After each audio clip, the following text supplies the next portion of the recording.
Hello guys, कैसे हैं आप सब। आशा करता हूं आप सब अच्छे होंगे, स्वस्थ होंगे, खुश होंगे और आप मेरा यूट्यूब चैनल भी देख रहे होंगे। आइए मैं इस वीडियो के माध्यम से 11th क्लास बिहार बोर्ड की पहली जो कविता है, फर्स्ट पोएम, मैं वो बताने जा रहा हूं। यह है where the mind is without fear.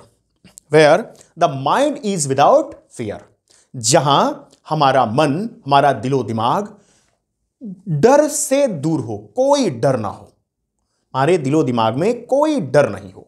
यह रविंद्रनाथ टैगोर के द्वारा लिखी गई कविता है।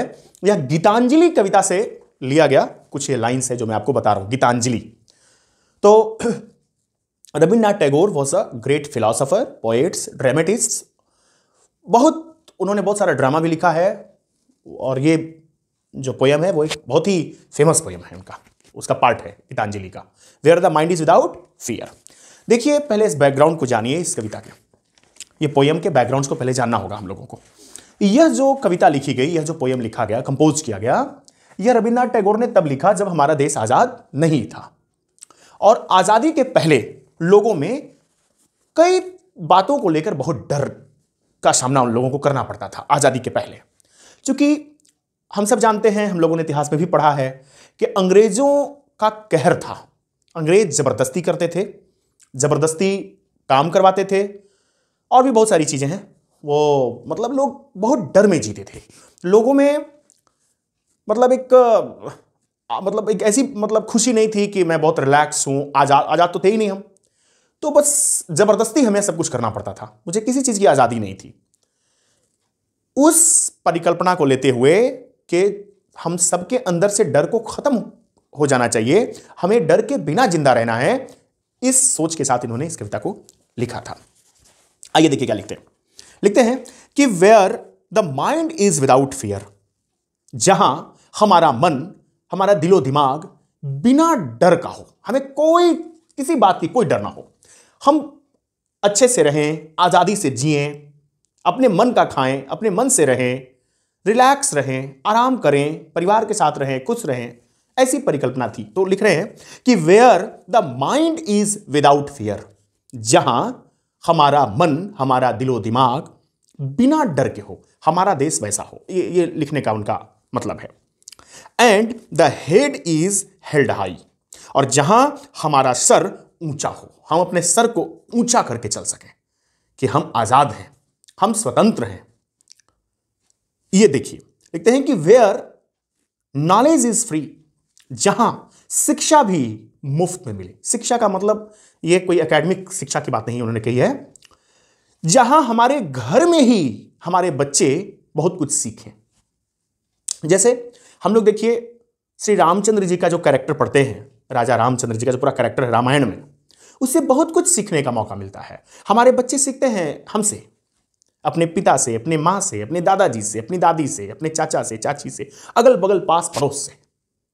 तो कह रहे हैं कि जहां हमारा देश वैसा हो, जहां लोग बिना डर के जिएं, जहां मन में, दिलो दिमाग में कोई डर ना हो, जहां हम सब लोग अपने सर को ऊंचा रख के चल सकें, हम लोग अपने हेड को हाई करके चल सकें, और जहां शिक्षा भी मुफ्त में मिले। ऐसी शिक्षा, नैतिक शिक्षा हमें मुफ्त में मिले। Where the world has not been broken up into fragments by narrow domestic walls. ध्यान दीजिए क्या कहते हैं कि where the world has not been broken up, जहां यह दुनिया टुकड़े टुकड़े में ना बंट जाए, जहां यह दुनिया टुकड़े टुकड़े में ना बंट जाए। और कहते हैं कि where the world has not been broken up into fragments by narrow domestic walls.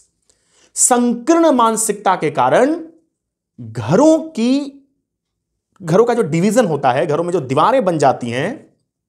आप देखिए, रामायण हम लोग सभी लोग देखते हैं और हमेशा टेलीविजन पे टेलीकास्ट किया जाता है, और जितना बार भी देखेंगे आपको लगेगा नया है।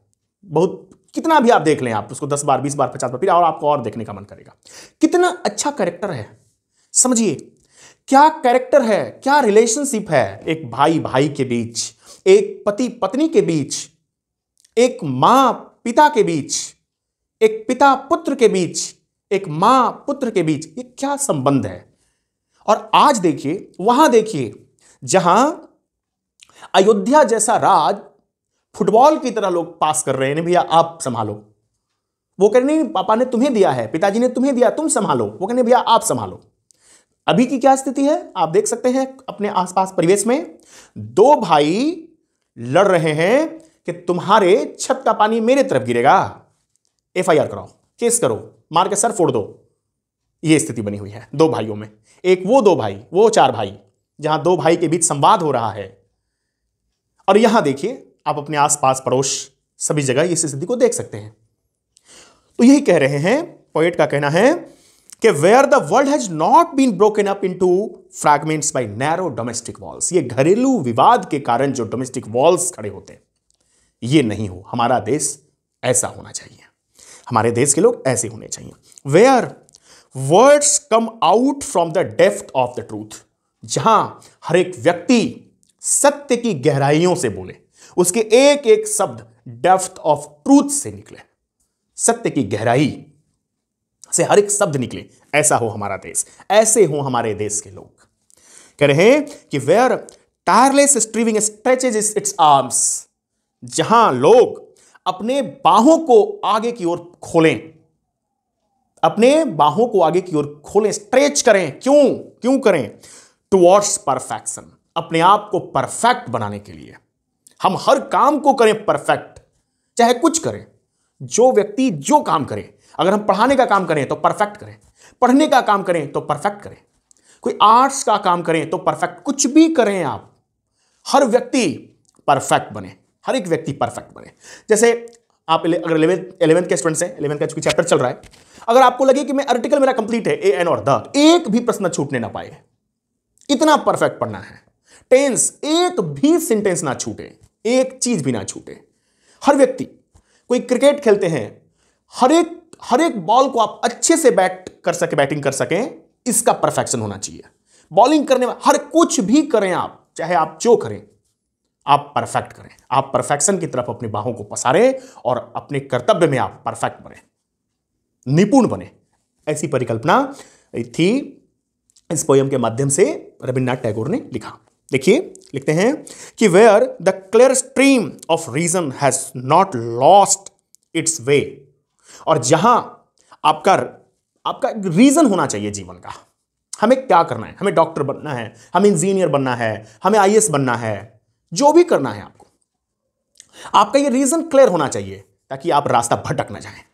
पोएट लिख रहे हैं कि where the clear stream of reason has not lost its way into the dry desert sand of dead habits.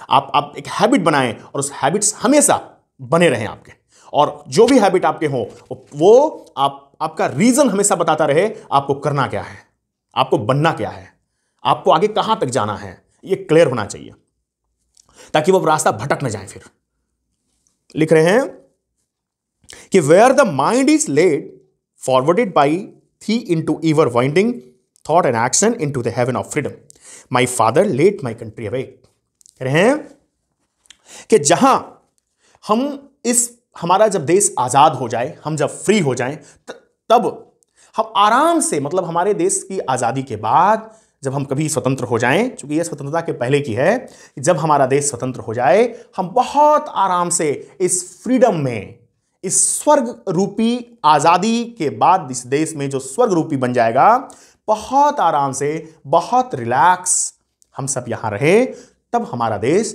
महान बनेगा, तभी हम सब महान बनेंगे और तभी हमारे देश की आजादी का मतलब निकलेगा।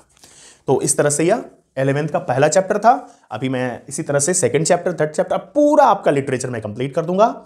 और राइटिंग सेक्शन के भी बहुत सारे क्वेश्चंस हैं, how to write an application, how to write letter, notice, message, email, ये सारा चीज मैं आपको बताऊंगा। तो बने रहे हमारे वीडियो के साथ, हमारे यूट्यूब चैनल के साथ, और शेयर करें इसे अधिक से अधिक, ताकि बच्चे इसे अच्छे से समझ सकें, पढ़ सकें, सीख सकें। बहुत ऐसे स्टूडेंट्स हैं जिनके पास समयाभाव रहता है, वो यूट्यूब चैनल से पढ़ सकें, सीख सकें। तो thank you for watching this video. Subscribe करें हमारे चैनल को और अधिक से अधिक लोगों को शेयर करें। Thank you very much.